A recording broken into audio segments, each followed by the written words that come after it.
নমস্কার বন্ধুরা, দীপাস কিচেনে আপনাদের সবাইকে স্বাগত।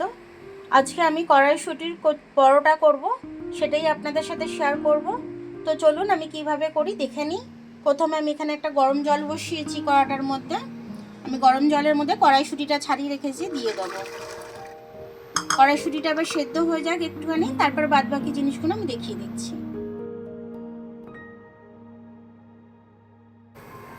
কড়াইশুঁটিগুলো আমার সেদ্ধ হয়ে গেছে, এবার আমি ঠান্ডা হতে দেবো, একটু নাপিয়ে নেবো আমি কড়াইশুঁটিটা। এবারে কড়াইশুঁটিটা ঠান্ডা হয়ে গেছে, আমি একটু পেস্ট করে নেব মিক্সিতে। লঙ্কা আর এই আদাটা আমি দিয়ে দেবো। কড়াই একটু আমি তেল দিয়ে দিচ্ছি। এবার আমি কড়াইশুঁটির এটা দিয়ে দিচ্ছি পেস্টটা। ভালো করে এটাকে আমি নেড়ে নেবো, এবারে ভালো করে ভেজে নেব। তার আগে এটার মধ্যে আমি একটু নুন দিয়ে দেবো, একটু অল্প করে নুন দিয়ে দিলাম, একটু চিনি দিয়ে দিলাম, তাহলে টেস্টি হবে খেতে। এবার এটাকে আমি ভালো করে কষে নেবো, ভালো করে ভেজে নেব মশলাটাকে, মানে কড়াইশুঁটিটাকে। দেখুন আমার ডোটা তৈরি হয়ে গেছে, তলায় ধরে যাচ্ছে, পুরো একটা ডো তৈরি হয়ে গেছে। যখন দেখবেন এরকম ডোটা তৈরি হয়ে যাচ্ছে, জানবেন হয়ে গেছে। এবার এটা আমি অফ করে দিলাম।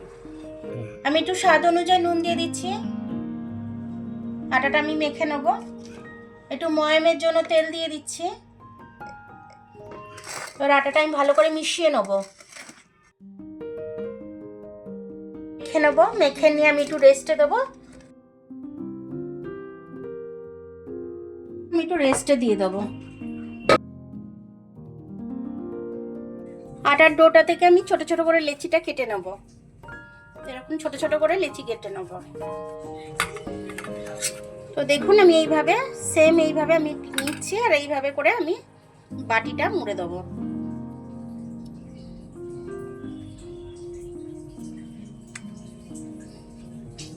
এইভাবে করে গোল করে নেব, রুটির শেপ দিয়ে নেব।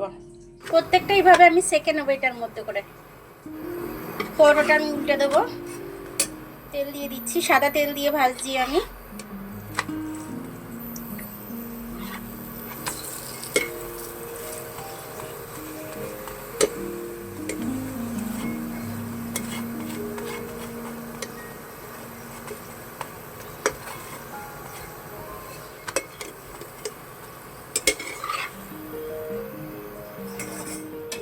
দেখুন বন্ধুরা, আমার সবকটা হয়ে গেছে পরোটা। প্রত্যেকটা পরোটা খুব সুন্দর হয়েছে, খুব নরমও হয়েছে। আমি ছিঁড়ে দেখাচ্ছি কত সুন্দর ফুলেওছে।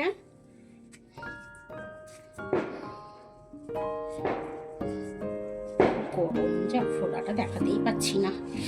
এখন কত সুন্দর পুরে ভর্তি। এরকমভাবে আপনারা করে খাবেন, খেয়ে কমেন্টস করে আমাকে জানাবেন যে আপনাদের কেমন লাগলো।